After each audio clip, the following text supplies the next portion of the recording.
अन्न व औषध प्रशासनाने भेसळयुक्त अन्नपदार्थाबाबत धडक मोहीम हाती घेऊन जनतेस दर्जेदार अन्नपदार्थ उपलब्ध व्हावेत याचाच भाग म्हणून दिनांक 17 डिसेंबर रोजी अन्न औषध प्रशासनाचे पथक सायंकाळी 6:30 वाजेपासून कार्यालयास प्राप्त गुप्त माहितीच्या अनुषंगाने पथकाने Ashok Yadav Metista crop care private limited, Moremala, Laxman township, Ambad link road, CIDCO या उत्पादक पेढीची कारखान्याची तपासणी केली असता तेथे रिफाइंड पोमोलिन ऑइल याचा वापर करून पनीर अन्नपदार्थ बनवत असल्याचे आढळून आले।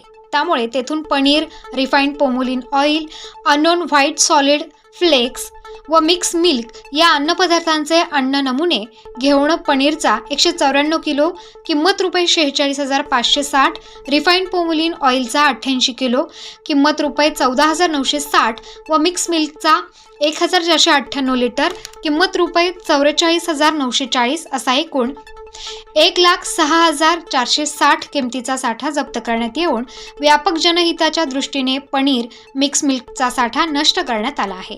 तर रिफाइंड पोमोलिन ऑइल याचा साठा अन्न व्यवसायाच्या ताब्यात सुरक्षित ठेवण्यात आला आहे। सदरचे 4ही अन्न नमुने विश्लेषणासाठी अन्न विश्लेषक यांच्याकडे पाठवण्यात येत असून विश्लेषण अहवाल प्राप्त होताच विश्लेषण अहवालाच्या अनुषंगाने अन्न सुरक्षा मानके कायद्याअंतर्गत पुढील आवश्यक कारवाई घेण्यात येईल।